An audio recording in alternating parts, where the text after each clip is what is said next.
the last week of February. This is episode 107 of the 4Ps. And once every 4 years, something extraordinary happens. And I'm not talking about the presidential election or the Olympics.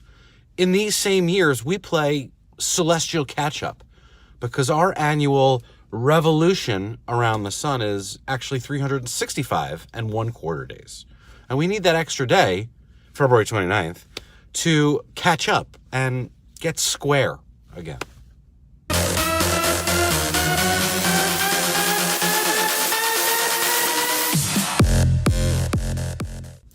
I love punctuality and good timing, so for me, February 29th is a special day.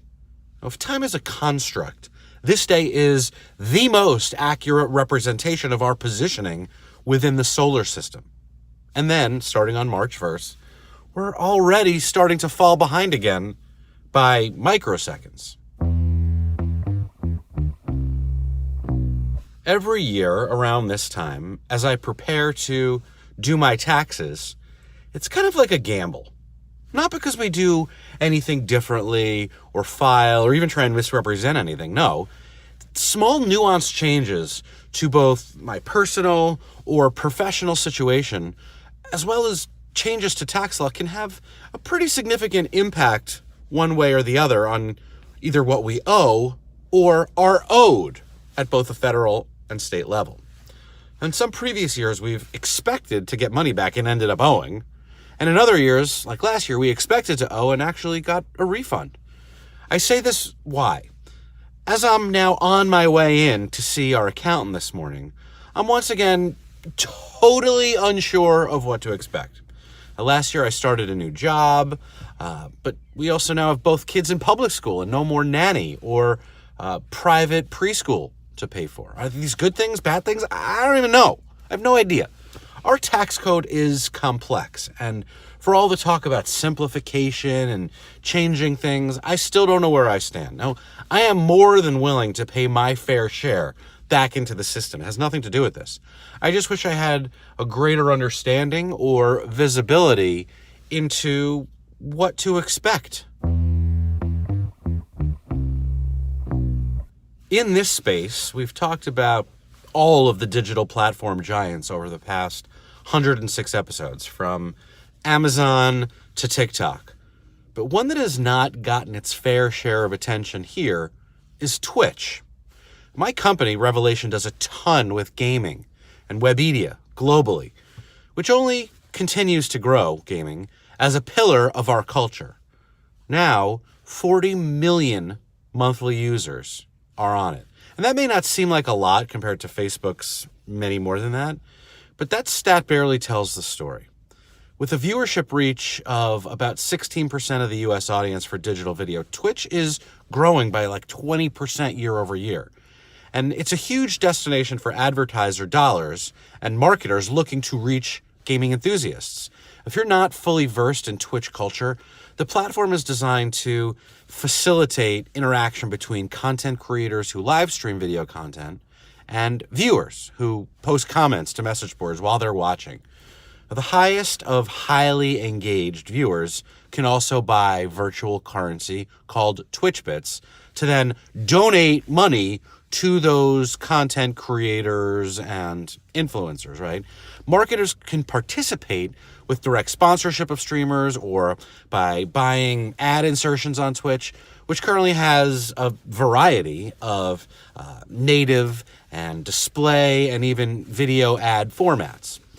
About 80% of Twitch's audience is male, and 55% are in that valuable 18 to 34-year-old demographic. The variety of content has also increased, especially as Amazon, who owns Twitch, they're working to broaden the variety of live stream content and interactive features, including now even live sports streaming, the NFL. Twitch is not without challenges, granted.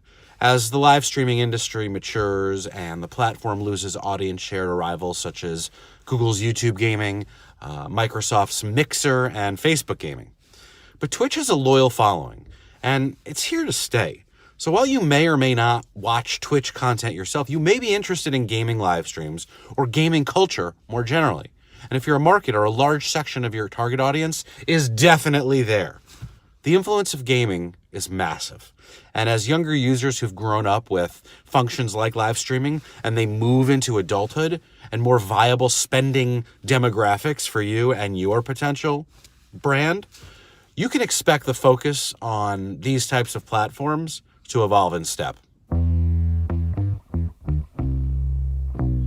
Many of us go through our daily routine, our lives, sometimes oblivious or even ignorant to the plight of the less fortunate. It's not your fault. What you don't see or interact with is often out of sight, out of mind. But the extremely depressing, unsolved challenges around homelessness are very real.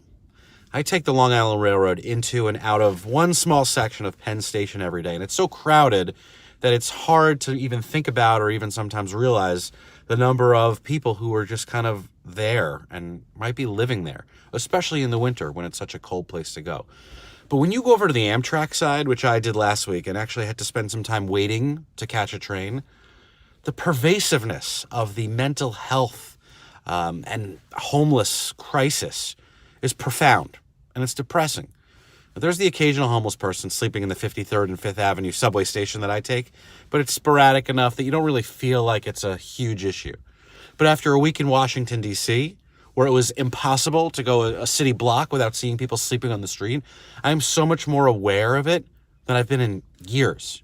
So my practical advice for this week is pay attention. Get outside of your phones when walking down the street, but also pay attention to who's talking about solving the issues that face the lower classes of America. We're not a strong, great country if we have so many people incapable of helping themselves, and we're certainly not a strong country if we have an entire class or classes of people who are not really willing to help those who can't help themselves. Right now, the Democratic primary race is the Bernie show, especially after this week in Nevada. But what about Michael Bloomberg? What happened? Is he actually out of it already? After hundreds of millions of dollars spent on ads and one bad debate, he's finally in it for real starting this week with South Carolina and then coming up for Super Tuesday. As predicted, the amount of money that Bloomberg has spent has vaulted him into relevance, at least. His entire strategy has been to attack Trump.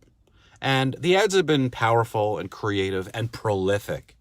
And given the weaknesses of some of the other Democratic candidates, Bloomberg is still viable. But his background has been causing a lot of issues for many Democratic voters, especially on race and an understanding of lower socioeconomic classes. He supported George W. Bush.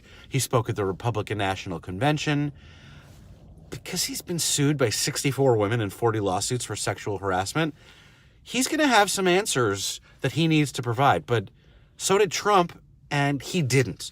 The fact that he has been a Republican shouldn't really matter anymore. It's a different world from even 12 years ago. But he does support efforts to reform climate change and gun laws, as do the other Democrats. So, look, there are serious fractions in this party now, and whether they will heal come November, I have doubts. I don't want to see a race between two old white men, but having just gotten around to doing one of those candidate quizzes, I was most aligned on the issues with Bernie Sanders and then Elizabeth Warren. What matters most is that after all of these primary races, that the Democrats come together and line up to support whoever it is that wins, not just the candidates, but all of their supporters. And that may be easier said than done. Democrats are not homogeneous and remain a challenged subset of the electorate. Now, a two-party system just doesn't seem to work anymore. So if you like Bloomberg and Bernie wins, or vice versa, if you like Bernie and Bloomberg wins, or even if somehow Biden or Warren can pull it together and get support needed, many people will ultimately be less than happy if their first candidate doesn't become the candidate. Once again, this race for America's future will come down to millions of people voting for who they think is potentially the lesser of two evils, no matter how absurd that sounds. But for me and for most of you, it should not be a difficult choice.